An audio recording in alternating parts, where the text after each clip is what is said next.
spanning the globe to bring you the constant variety of guests and stories. I got a guy here who was a player that I think anyone that remembers the NFL and was around the game 10 years ago remembers him playing for the world champion Indianapolis Colts, which is always tough to spit out here in Baltimore. And he came by and visited with us a couple years ago as well at the Super Bowl as a player. Actually, those pictures of the Bob Irsay dummy are with his Super Bowl ring. He is Ben Utecht, speaker, author, leader. You can follow his journey out on Twitter at Ben Utecht. That's UTECHT. And he joins us now to talk about his new book, Counting the Days While My Mind Slips Away. Ben, first off, welcome back to the program. It's great to meet you out in Indianapolis a couple years ago, and I've seen lots of pre-pub for your book. You had a lot of friends in the NFL, Ben Utecht. Well, I think overall the message has been well received, and the book is very clear right away that this is not an anti-football book. I had to walk away from the game because unfortunately I started having some memory issues because of the concussions that I faced, and that led me to ask some difficult questions about my future and really talk about what my greatest fears would be, especially after seeing the effect that concussions have had on some of our former players. And so the book is really for my family. It's also obviously for advocacy and getting people more emotionally connected to how important their memories are to their identity. Well, I've talked to so many people about CTE and the movie and, going back to, when Matt Burke gave his brain and Chris Nowinski and all those people that work on this stuff. For you with the concussions, so many people have come at me, but I've had personal experience with this, right? I mean, I've been at this with the Ravens my 21st year. It's their 21st year. I remember coming off the boat. And I always tell the story, and I don't even think I've told Saragusa this story, but he is the protagonist in this. So it happened 9/11, the week after 9/11, and I guess at that point you weren't even in the league yet, right? You were still in Minnesota when 9/11 happened. Right, and Goose was playing for the Ravens, and we had a road trip out to Denver after the game, and I actually took the team charter home, which is the only time in all 21 years that I've been on the team charter on the way home, because I'm not the broadcast partner, but I couldn't get a flight home because flights were canceled after 9/11. And Goose got dinged in that game, hit in the head, whatever that terminology you'd want to, in La La Land, whatever those terminologies we'd use for boxers and whatnot. And Goose came up to me underneath the stadium in Denver after the game, getting onto the bus, dropped his bag, put his arms around me, and hugged me like I was his child, and he kissed me on the head and told me he loved me. And I said, boy, Goose got hit in the head. I mean, he left the game with a concussion, right? And and I'm sure he doesn't remember doing this, but I swear to you it happened. And that was the first time I saw someone with a concussion, and I thought, holy hell, what happened to him? And I remember talking to players. Edwin Mulatalo had a concussion in the AFC Championship game in Oakland in 2000, and he still doesn't remember anything about that experience from 16 years later. It was one of the greatest days of his life. I mean, it was the day that they went to the Super Bowl, And for you, I know that this rings true to you, and you have a myriad of experiences with this. But give me some moments along your journey that are involved in your book where you're like, your wife said, or your friend said, or your teammate said, whoa, Ben, whoa, what's going on with you? Or did you acknowledge it yourself? Well, that was, I think, what was so interesting about writing this book, because a number of things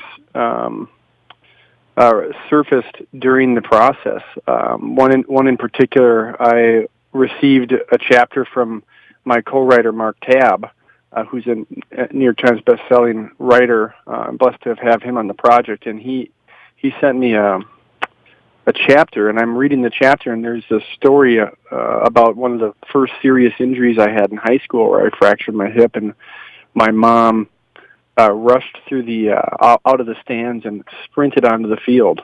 Believe it or not, and was the first person to me. As any mom would be or would want to be, right? Sure. And I'm reading this almost like it's a fictional movie. I'm kind of going, whoa, I didn't. Where did this come from? I don't remember telling him this story, and I called and I just said, Mark, what's going on here? Like, where'd you get this? And he said, what, you don't remember that? I said, no, I don't have any idea what this is. And he said, well, I got this is what your mom shared with me during our interview. And so moments like that popped up throughout the book. Obviously, one story that I've shared so much over the last few years is unfortunately forgetting being in one of my close friends and teammates from college, being in his wedding as a groomsman and as a singer. And no matter how many times I see the pictures of it, it's just completely gone. And there's handfuls of moments like that have popped up, and just really, those were the types of things that I think became red flags for my wife and I in our decision to walk away from the game I love to play.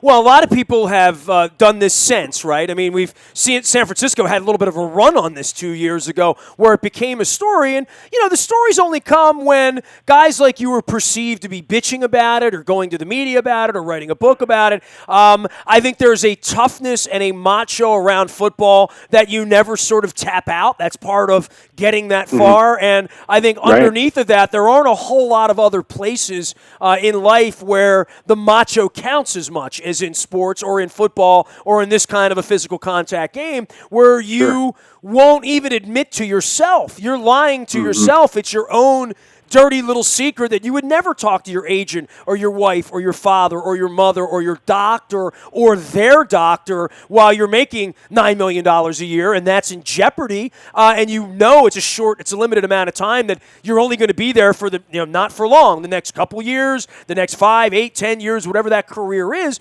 that you can gut it out that long because it's going to so greatly affect your finances the rest of your life because there aren't a whole lot of other places where you're going to make the kind of living you made as a professional football player, and all of that weighs into it, and the fact that there's always a backup tight end ready to take your job. Well, you're absolutely right. I mean, you're talking about culture. You're talking about I think the natural pressure that an athlete faces across a full spectrum of emotion, and so I definitely felt that. I share about times that I did the same thing. I took a hit one time in practice and woke up at 3 a.m. With night sweats, completely sweat out my bed, headache, and my wife was startled and asked if what was wrong. I said, I think I had a concussion today, and she said, "What are you going to do?" And I said, "Nothing." And I was vulnerable enough to tell that story because you're right that pressure exists, and because it does, I think it puts players in a tough position to make the right decisions, and then you take that and you put that on top of the fact that we didn't have, in my opinion, the full assumption of risk when it came to concussions 10 years ago, which I believe we do have today.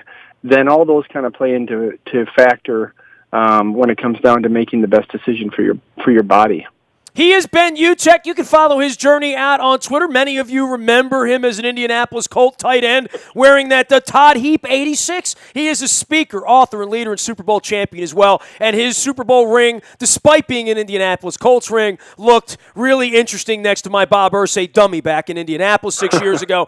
You can follow him at Ben Utecht. That's Utecht. Maybe you don't remember that now that I ask you if you do remember that. But how much of things do you remember? Do you have still at this point what you or those loved ones around you would describe as some real lingering issues here? Ben, you're a young man. You're only a couple years younger than my son at this point, born in 1981.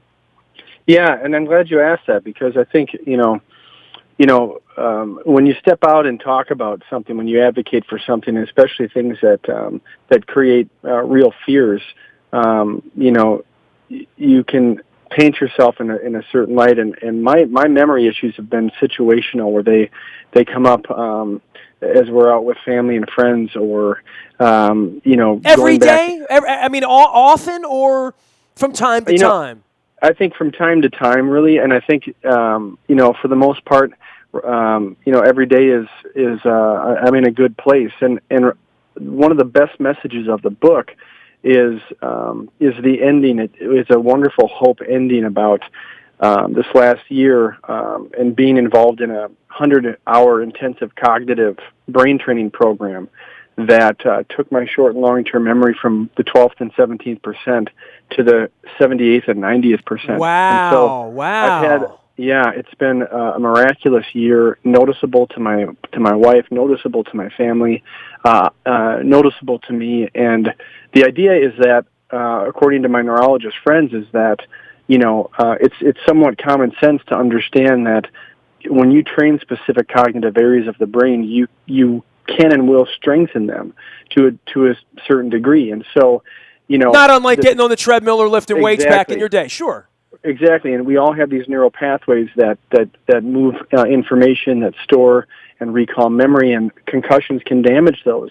But you can also access new pathways that can store and carry information. So the idea is that what I was able to do is I was able to strengthen these new pathways that for the future will help me store memory better. And so my hope is that, I've committed to this for the rest of my life. I go every week, and because I'm going to do whatever I can to ensure, brain health for as long as I can. He is Ben Utecht, a longtime NFL player and world champion with the Indianapolis Colts. Also spent some time in Cincinnati. The book is called Counting the Days While My Mind Slips Away, a love letter to my family by Ben Utecht with Mark Tabb. And I would say this, from the CTE side of things, and for me hearing about this 10 years ago, you're a tight end. There's a very famous Colts tight end in John Mackey who spent long stretches of time here in Baltimore. And I will say this, Ben, I had many occurrences with John in the 90s when his mind was good, and then as his mind slipped away. I remember one night at the Ed Block Courage Awards here, he slipped into a drum kit at a VIP event and started banging on the drums literally like a 3-year-old child would, except the problem was he was 6'6" and weighed 270 pounds and was a massive, strong as an ox man, human being whose mind was gone. And I mean, his wife sort of knew it, but he was a celebrity and you wanted to bring him out and you wanted to sort of parade him around as the Hall of Famer and the Colt and someone that represented good things. And then you would see what happened to him as he deteriorated. And I watched that happen. And I had a friend who had a grandmother who had Alzheimer's when I was a younger person. So I went to the holiday parties and I saw how hard that is on everyone when it slips away. And then you see the CTE stuff in the Bennett Amalo, and you see that. And what I want to ask you is, do you feel like the NFL was nefarious in all of its acts in the way that it's been said or portrayed? I believe that they had a business reason to be nefarious in the same way that coal miners and the Koch brothers want to keep certain people involved because they run coal mines. I mean, that's kind of what you do. And when you run the NFL, you really don't want to be thinking about players with long-term brain injuries, even though it's sort of the pink elephant in the middle of the room, as was pointed out by Bennett Amalo in the movie. Well, gosh, there's a lot there, and I think Well, that's why you wrote a book about it. Well, exactly, and honestly, if you think being an advocate for this is something that I enjoy or something fun, it's not. I'm not. I never signed up for this. I was pursued, and once I was pursued, I began to realize that this is so much bigger than concussions. And you brought up your friend's grandmother with Alzheimer's, and the reality is that 1 in 6 Americans are connected to brain disorder or brain disease. 1 in 6. That's over 60 million people in our country. And the caretakers of these people have to experience, the horrible consequences that come with brain disease. And so, yes, my story comes through the lens of football. Yes, it involves concussion. But what's not to get lost in this is that the advocacy side of this book is that we, as a country, can come together and focus more on how do we increase research, how do we raise money to find cures for these brain diseases, because neurologists will tell you, if you find a cure for Alzheimer's, chances are the mechanisms are going to be similar between Alzheimer's and another disease like dementia or CTE, and the effect that will have on many diseases will be astronomical. So one thing that I think to recognize is that brain disease is really bigger than football, and something that we should focus on trying to figure out. And then obviously, nefarious it's a strong word. I know that there are good people that work in the NFL organization, and I think I think obviously we use the word culture a lot, and maybe it's overdone at times, but there's the culture I think creates a lot of the decisions that are made. And if there's a chance, if there's a silver lining where together, the organization can make the brain priority number one, then I think we start to see different decisions made, which I think we have over the last 2 years. Well, and I think you're connected to some really important people in the sport, right? I mean, your connections to Peyton Manning, not to mention, obviously Tony Dungy, Hall of Fame people, human beings. I mean, no one has ever disparaged Tony Dungy, the person, and those who've tried to disparage Peyton Manning, the person, are probably on some sort of a witch hunt at this point, and I know all that was going on out of Knoxville as well. And we also share a very dear mutual friend in Brandon Stokely as well, who also had, some semblance of, head injuries and issues that went on for him throughout his career that frightened him. And he and I have talked very frankly about it. I know he's out in Denver right now, and I saw him on NFL Network last week as well. But the more players connected to other players where there's a real love and there's a bond and there's a problem, I think it makes the Peyton Mannings and the Tom Bradys and the Ray Lewises and the stars of the sport much more advocate-based to try to create change, because your children are the next ones to play the game, right? Yeah, I honestly, I think that's why the messaging is so critical. I think if you can, you're either on the far left or you're on the far right, and I just think that there's a chance here to find a common ground where you can be pro brain and pro game, and we can have a great conversation about how do you change the game. Better helmets, different tackling. Meanwhile, Ray Lewis is, out screaming this week about the game's changed and I wouldn't want my kids to play defense because you can't hit the way you used to be able to hit. Well, I mean, you can't have it both ways, right? I mean, we are talking about a church here with two different sides of the aisle for philosophy, right? And I don't agree with Ray. I mean, have you as a fan sat back and said to yourself, wow, the hits aren't as big anymore, or is it just the head-to-head? I mean, I don't think the game has changed that much. I think it's exciting. I was just at the Gopher football game this last week, and there were plenty of big hits. I watched preseason football. There's been plenty of big hits. Nothing about the game has to me changed to where I'm no longer a fan. I don't think that's a fair assessment. Well, when the big hit hurts Tony Romo, it hurts everything. You talk about the importance of, if Peyton Manning was the one whose head hurt back when you were playing, that would have greatly affected everything about the business of the Indianapolis Colts, as well as all the sponsors in the league. Well, and we've seen that. There's a lot of money here. You're not going to. First of all, the injury to Tony Romo was a compression fracture because he got balled up when he landed a wrong way. That was a clean hit. And so, I think the key is the head-to-head. It's the targeting rule. Okay, there was a player ejected from the Minnesota.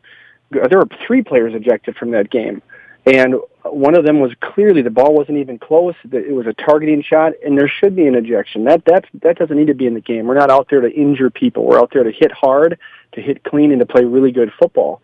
And I think that if that's the culture, I think this game is going to go on for a long time, and we're going to be able to keep enjoying it. Well, we're also not far off from bounty gates and guys trying to hurt each other, and and the NFL, it's been portrayed as draconian in the way that Goodell has adjudicated, and the way the league office is looking at all of these hits.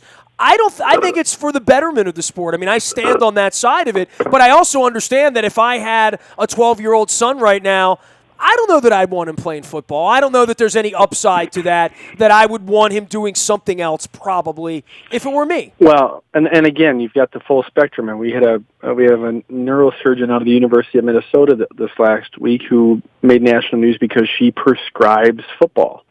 Okay, and so you're going to have even within the medical.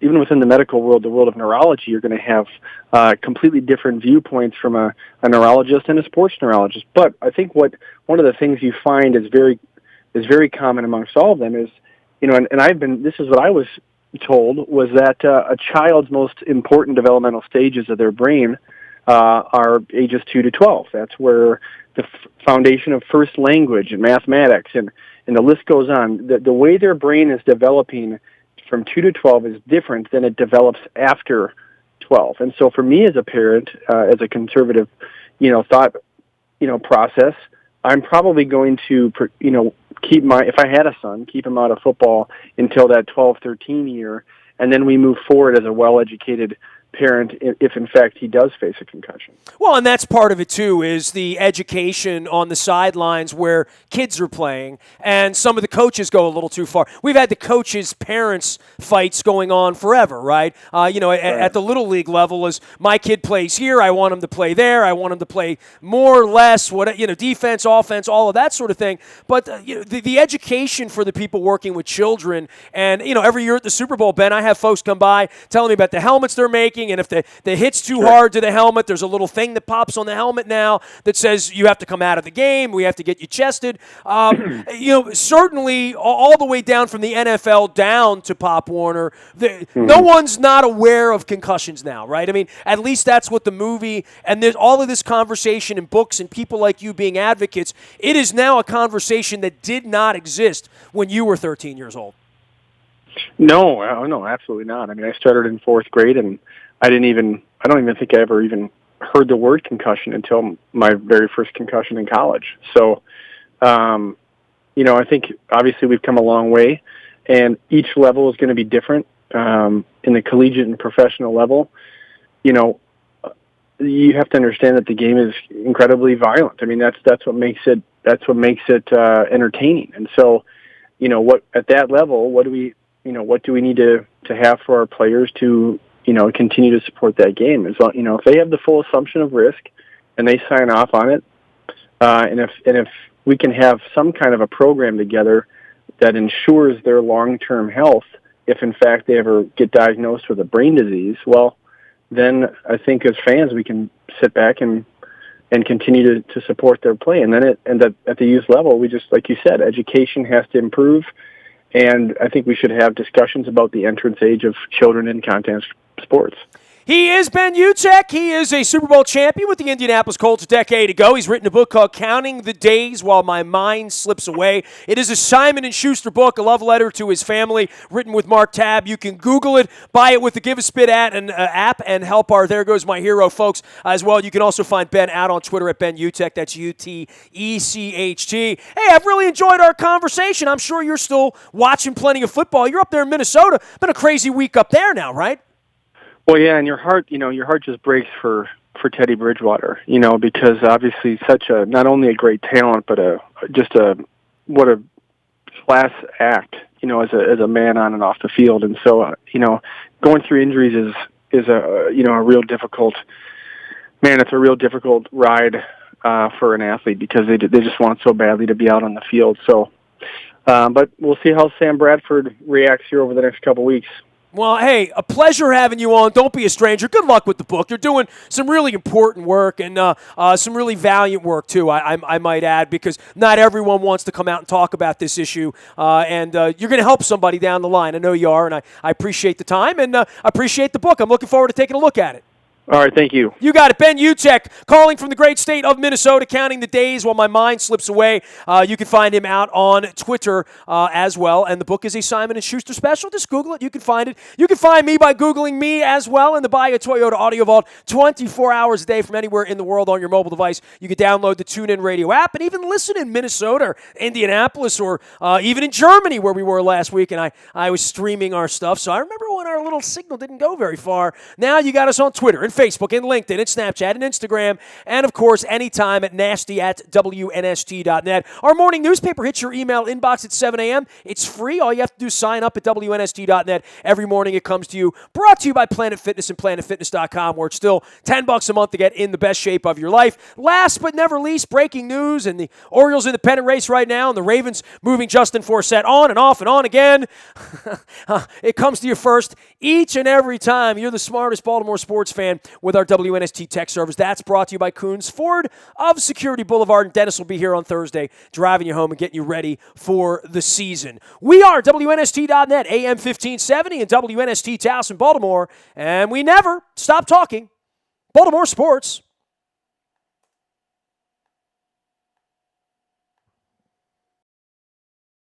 season, and it gives me a chance to catch up with many, many friends that I've collected through my many journeys here with the National Football League over the last almost 3 decades now, over 2 decades with the Ravens.